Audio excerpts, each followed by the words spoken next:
नमस्कार। 60 वर्षीय व्यक्ति हैं जिनकी हस्तरेखाओं को मैं यहाँ पर देखने जा रहा हूँ। किस किस प्रकार की गतिविधियाँ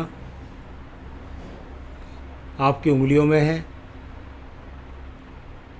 क्या क्या आपके पर्वत बोलते हैं, क्या क्या आपकी रेखाएं कहती हैं, इन सब के जवाब मैं बोलने वाला हूँ, बताने वाला हूँ। सबसे पहले बात कर लेता हूँ मैं आपकी सबसे छोटी उंगली के बारे में।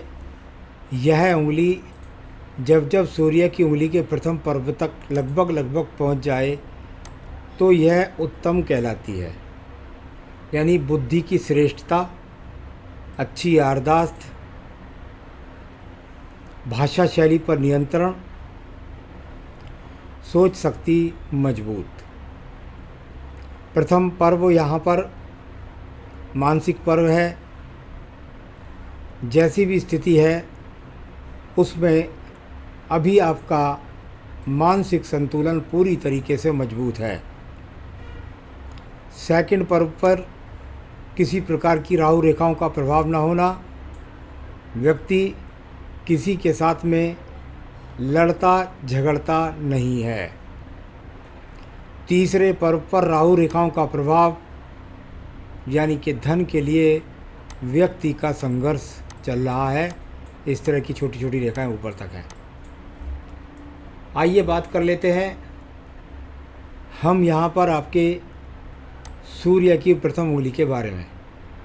यहाँ से आपको पता लगेगा हृदय से संबंधित रोग, बीपी से संबंधित रोग, आँखों से संबंधित रोग। अगर मैं इनको देखता हूँ तो जो भी रोग हैं इससे संबंधित उन पर अभी आपका नियंत्रण है, मेडिसिन के द्वारा, नज़र के चश्मों के द्वारा या किसी भी प्रकार से। सेकंड पर्वत की स्थिति को देखा जाता है, उस पर कुछ ऋणात्मक रेखा मुझे चलती हैं हल्की हल्की। कुल मिलाकर कोर्ट कचहरी से किसी प्रकार का कोई सामना नहीं, किसी प्रकार से कोई बदनामी का योग नहीं। तीसरा पर्व आपका यहाँ पर कहलाता है आपके परिवार में आपका अपने माता पिता के प्रति समर्पण अच्छा रहा है। मैं बात करता हूँ शनि की उंगली के बारे में। शनि की उंगली का प्रथम पर्व, शरीर में अगर माइनस रेखाएं ज़्यादा हों तो इसका मतलब है जो रोग है वो आपके शरीर के अंदर प्रभावी हो गया। कोई भी रोग यदि आपको वर्तमान में भी है तो वह आपके शरीर को नुकसान नहीं पहुंचा रहा है, ये प्रथम पर्व बताता है। सेकंड पर्व में अगर मैं देखता हूं तो किसी प्रकार के बहुत बड़े कर्जे के योग या पैसा डूबने के योग भी यहाँ से दिखाई नहीं देते। तीसरे पर्व की स्थितियों पर माइनस रेखाओं का होना, यानी कि परिवार को सही तरीके से संचालित नहीं कर पाना, तो ये इस तरह का यहाँ तीसरा पर्व। अब बात करते हैं आपकी यहाँ पर बृहस्पति की उंगली के बारे में। यहाँ से भी किसी प्रकार का कोई ऐसा दिखाई नहीं देता कि कोई शुगर, कोलेस्ट्रॉल या लीवर या किडनी के रोग कोई आपको ज़्यादा परेशान कर रहे हैं। कोई भी रोग है उसकी दवाई सही लगी हुई है।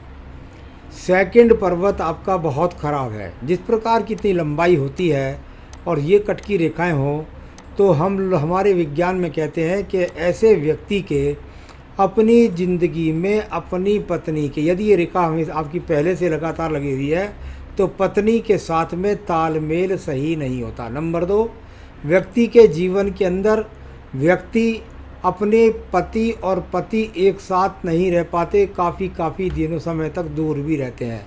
तो या तो वो, और तीसरी बात है साथ में हो तो फिर उनकी आपस में सेटिंग सही नहीं होती।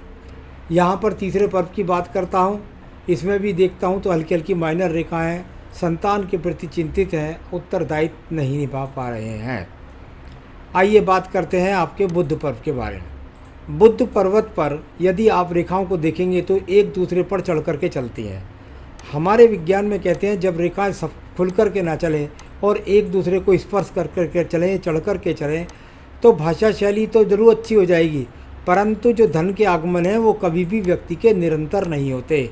यानी कभी आ गया कभी नहीं आया, कभी आ गया कभी नहीं आया। तो यानी धन का उतार चढ़ाव और धन का संगठित अच्छा रूप यहाँ पर नहीं है।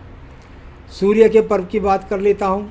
सूर्य का पर्व कोई स्थिर रेखा नहीं, बहुत सपोर्टिंग रेखा रही, एनर्जी के लिए जानी जाती है, एनर्जी है, भागदौड़ बहुत है, जीवन में यात्राएं बहुत होती हैं। जिन आदमियों के हाथ में ज़्यादा यहाँ पर रेखाएं हो जाएं, लेकिन सर्विस राज्य सरकार से संबंधित नहीं मिलती, क्योंकि ऊपर से एक आड़ी रेखा भी आई हुई है। तो ये कुल मिलाकर भाग दौड़ से संबंधित ज़्यादा रेखाएं और एनर्जी का बहुत इन्वेस्टमेंट होना। आइए बात करता हूँ उसके बाद आपके पर्व की, और वह है भाग्य का पर्व, शनि का पर्व। भाग्य के पर्व की यदि बात करता हूँ तो इसकी कोई बहुत मजबूती नहीं मिली, जैसे करोड़पति आदमियों के हाथों में मिलती है। इस तरह की यहाँ पर कोई विशेष मजबूती मुझको दिखाई नहीं देती। तो कुल मिलाकर आपके जीवन के अंदर भाग्य के लिए संघर्ष कराती हुई ये रेखाएं दिखाई पड़ रही हैं। अब बात करते हैं, इसके बाद हम आपके बृहस्पति पर्व के बारे में बात कर लेते हैं। बृहस्पति का पर्व, अभी वहाँ पर चतुर्भुज तो कोई बना नहीं, ट्रायंगल्स तो जरूर बन गए। यानी कि हो सकता है कि जीवन में आने वाले समय में आपको जो है किसी प्रकार से कोई जो मकान बन जाए, ऐसी स्थिति लगती है देखने में। या जैसी हाथ की रेखाएं हैं उसके हिसाब से तो अभी कम से कम 4 से 5 साल लग सकते हैं। अब बात करते हैं इसके बाद में हम आपके यहाँ पर हृदय रेखा के बारे में। हृदय रेखा की स्थिति बहुत ख़राब है। मैंने 3 चीज़ें बताई हृदय रेखा से। नंबर 1, मन का हमेशा लगातार बेचैन रहना। नंबर 2, वे यहाँ ज़्यादा रेखाएं गिरती हो तो व्यक्ति किसी के दूसरे के काम आता है, परंतु जब उन लोगों से हेल्प मांगने जाता है तो वो लोग हेल्प नहीं करते। नंबर 3, आपको कोई ना कोई रोग भी इस समय लगातार परेशान कर रहे हैं, और पत्नी के साथ भी ये अपने आप में अच्छे तालमेल की रेखाएं यहाँ पर नहीं है। तो स्वास्थ्य का भी ध्यान रखना है, मन में बेचैनी भी है, पत्नी के साथ तालमेल भी नहीं है। यहाँ पर बात करते हैं इसके बाद आपके निम्न मंगल पर्व के बारे में। निम्न मंगल पर्व से निकलने वाली रेखाओं का संबंध शनि पर्व की रेखा तक जाकर खत्म हो रहा है। दिमाग से निकलकर धन पाने की इच्छा एक रेखा, उसके नीचे कार्यरत रेखाएं यानी कुल मिलाकर प्रयासरत रेखाएं, लगातार मेहनत करने वाली रेखाएं। जितनी ये रेखा ज़्यादा आयु रेखा या मंगल पर्व से निकल कर के और आपके शनि पर्व से संबंध बनाएंगी तो यहाँ धन का रूप धन दिलवाएंगी भाग दौड़ करके। लेकिन जो भाग दौड़ करके धन मिलता है वो भी मज़ेदारी से नहीं मिलता। कुल मिलाकर बहुत बाद है भाग दौड़ और उसके बाद में धन की प्राप्ति। तो ये बिल्कुल कार्यरत रेखाएं हैं जो मेहनतकश रेखाओं के रूप में जानी जाती हैं, लेकिन धन की मजबूत स्थिति के लिए ये नहीं जानी जाती। तो इस प्रकार से व्यक्ति मेहनती है, इसमें कोई शक नहीं है, साधन बना लेता है, लेकिन उन्नति की अगर बात आती है तो वो नहीं प्राप्त हो पाती। आपकी यदि बुद्धि रेखा की बात करूं तो वो भी बहुत ज़्यादा एक तरीके से मैं कहूं तो ज़्यादा अच्छी नहीं है, डाउन भी है। इसमें तो बहुत सारी शाखाएं निकलती हैं, योजना भी बनाती हैं, आपको नए नए प्रोग्राम बनाने की देती हैं, लेकिन जो ढलवा हो जाए तो आपके मन के अंदर चिंताओं को भी पैदा करती है। कुल मिलाकर बुद्धि पर लगातार अगर मैं कहूँ तो बोझ पड़ा रहता है, कभी मन में शांति नहीं मिलती। सेकंड पर्वत की अगर बात करता हूँ तो सेकंड पर्वत पर किसी प्रकार के झगड़े झंझट कोर्ट कचहरी की रेखा नहीं नज़र आती। यहाँ पर कोई झगड़े झंझट कोर्ट कचहरी की रेखा नहीं दिखती। अब बात करते हैं नीचे के चंद्र पर्वत की। नीचे के चंद्र पर्वत ने बहुत सारी रेखाओं ने, आड़ी तिरछी रेखाओं ने यहाँ पर बहुत सारे संबंध बनाए। यानी मैं कह सकता हूँ कि मन की बेचैनी, ज़्यादा रेखाओं का होना, बहुत ज़्यादा भागदौड़ होना, और सीधा सीधा एक और भी बात है, खान पान गलत हो जाना। तो उस पर भी ध्यान रखना होगा, क्योंकि पेट से संबंधित रोग पैदा होने के लिए केतु से संबंध इनका जा रहा है। यहाँ पर बात करूँगा इस रेखा के बारे में ज़रूर, क्योंकि ये रेखा आपकी बुद्धि रेखा से निकल रही है, जो व्यक्ति के अंदर वाणी, मधुरता, ज्ञान का संबंध, वाणिज्य का संबंध, आपके संगीत का संगत, आपके डायरेक्शन का संबंध, चंद्र पर्वत से ज़्यादा रेखाओं का निकलना, इस बात का भी संबंध माना जाता है। यानी इसमें ऐसा नहीं है कि आप मुझे झूठ मूठ कह रहे हैं, वास्तव में आपका ये टैलेंट भी है। तो यहाँ से ये भी दिखाई पड़ता है। इसके बाद बात करता हूँ मैं यहाँ पर आपकी बुध रेखाओं के बारे में। बुध रेखाएं बहुत टूटी हैं। कितनी बार जीवन में परिवर्तन का सामना करना पड़ता है, बार बार अपने काम के कारण। तो इनको नौकरी वालों के लिए कहते हैं तो बार बार नौकरी में परिवर्तन, अगर व्यवसाय वालों के बारे में कहें तो बार बार व्यवसाय में परिवर्तन, और काम करने वालों के बारे में कहें तो बार बार नए नए लोगों से जुड़ना और काम करना। तो ये परिवर्तन लगातार इन रेखाओं में था, जिसके कारण आपको जीवन में बहुत परिवर्तन करने पड़े होंगे। भाग्य रेखा का स्वरूप है, अगर उसकी बात करता हूँ, फिर भी वो लगातार चलती रही। यहाँ पर जाकर जहाँ ये ख़त्म होती है, यहाँ आपके जीवन का 60वां वर्ष है, ये ख़त्म हो गई। यहाँ पर ये ख़त्म हो गई, ये आपके 60 वर्ष है। यानी अगर देखें तो इसमें कहीं ना कहीं बाद के 2-3 सालों में कुछ हल्की रेखा हुई है, और जिनकी वजह से आपके जीवन में फेरबदल। अब आप एक नई शुरुआत करना चाहते हैं, ये वो रेखा शुरू बन रही है जो शनि पर्व की तरफ जा रही है। एक नई शुरुआत करना चाहते हैं, उसके ये रेखा है। इसका क्या फल मिलेगा आपको, ये मैं आपको बताऊंगा। यहाँ पर बात करता हूँ आपकी एक बहुत अच्छी रेखा के बारे में, और वह है आपकी मंगल रेखा। हमारे विज्ञान में कहते हैं जब आदमी के पास इतनी मंगल रेखा अच्छी हो तो ऐसा व्यक्ति अपनी उम्र से कम उम्र का नज़र आता है, एक बात। दूसरी बात, ऐसे व्यक्तियों में साहस की कमी नहीं होती, इतना साहस होता है कि वो हार ही नहीं मानता, क्योंकि ये बजरंग बली रेखा है। ये आपको टूटने नहीं देती, ये आपके अंदर साहस बढ़ती रहती है, एनर्जी बढ़ती रहती है। तो इस रेखा का इस प्रकार से फल है। यहाँ से निकलने वाली रेखाएं अगर बात करें तो शुक्र पर्व से निकल कर के बुद्धि रेखा में जाती है। शुक्र संसाधनों का पर्व है, संसाधनों की भूख है बुद्धि के अंदर, ऐसा बताने वाली रेखा। लेकिन अंदर कोई त्रिभुज चतुर्भुज नहीं बना रही है, तो यहाँ भागदौड़ हो रही है, दूर दूर की यात्राएं हो रही है, हो सकता है विदेश भी हो आए हो। लेकिन कुल मिलाकर के अगर मैं संसाधनों की बात करता हूँ तो अच्छा संसाधन नहीं है। आयु रेखा आपकी बहुत अच्छी है।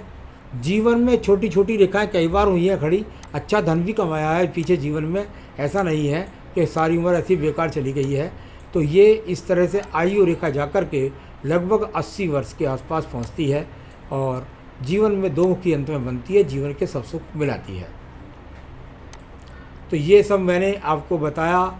शुक्र पर्व संसाधनों का पर्व ठीक ज़्यादा लग्जीरियस नहीं है, सामान्य सा दिखाई देता है।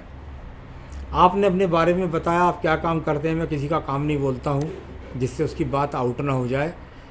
केतु पर्वत पर थोड़ा स्वास्थ्य का ध्यान रखना है। तो आपने जो भी काम किया उसमें बहुत समय लगाया, काफ़ी समय लगाने के बाद में निश्चित रूप से आपकी रेखा बताती है कई बार झटके से आपने धन भी कमाया होगा और थोड़ा बहुत नाम भी कमाया होगा। और आगे आप अपने जिस काम के बारे में मुझसे कह रहे हैं, तो आप कह रहे हैं कि अब मैं उस काम में कामयाब हो सकता हूँ। निश्चित रूप से मैं आपको बता रहा हूँ, आप अलगाव लेकर चल रहे हैं, आपको थोड़ा सा समय लगेगा। ये दूसरी जो भाग्य रेखा जा रही थी, मैंने यहाँ से बताई थी, ये थोड़ा सा समय लेगी और उसके बाद ये आपको उन्नति दिलाएगी। आप अपने काम से भटके नहीं, इसमें आप अपने आप को एकाग्रता के साथ में लगाए रखें, इसी काम में आपको सफलता प्राप्त होगी। थोड़ा सा पूजा पाठ भी कर लीजिए, फिर उसके बाद जल्दी हो जाएगा ये काम, तो चमकेगी, चिंता ना करें। और मैं समझता हूँ आने वाले 1.5 से 2 साल के अंदर आप अपने सही टारगेट को प्राप्त कर पाएंगे। तो दूसरा काम नहीं बदलना है किसी भी हाल में। उम्र बताई दी है मैंने आपकी, वृद्धावस्था आपकी बढ़िया होगी। मुंबई में अपने घर के बारे में कह रहे हैं, अभी कम से कम मुझे नहीं लगता आपकी हाथ की रेखा से, क्योंकि मैं 4 से 5 साल ज़्यादा आगे रेखाओं को नहीं बोलता हूँ, फिर भी मुझे लगता है कि लगभग 4 से 5 साल आपको मकान गाड़ी लेने में लग सकते हैं। आपको जो नग दिया है, इस नग को आप पहन सकते हैं, इसमें किसी भी प्रकार की कोई भी परेशानी नहीं है। हो सकता है ये ईरानी फिरोजा हो, लेकिन ये अपने आप में फिरोजा ही आपको पहनना था, या फायर ओपल आपको पहनना है। तो यदि आप इसे पहनना चाहें तो ठीक है, नहीं तो फायर ओपल मुझसे मंगा लीजिए, वह रतन आपका बनता है। पूजा पाठ आपको क्या करनी है ये मैं आपको बताता हूँ। आपको कोई विघ्न ना आए, इसके लिए आपको संकट नाशन गणेश स्रोत का रोजाना पाठ करना है। आपके विघ्न समस्याएं ना आए और उसमें आपको जीत दर्ज हो, इसके लिए आपको ये वाली पूजा पाठ नित्य करनी चाहिए। साथ ही साथ ओम गम गणपते विघ्न विनाशने नमः, ओम गम गणपते विघ्न विनाशने नमः, इस मंत्र की 3 से 5 माला का जाप करना चाहिए। और रोज़ाना अपनी पूजा के अंदर रुद्राष्टकम का पाठ भी करना चाहिए। तो रुद्राष्टकम का पाठ करें, मंत्र का जाप करें, संकट नाशन गणेश स्रोत पढ़ें, फायर ओपल पहने या अपना फायर फिरोजा पहन सकते हैं। बस इतना करना है, आपको सफलता प्राप्त होगी। आप लगे रहिए मेहनत के साथ। नमस्कार।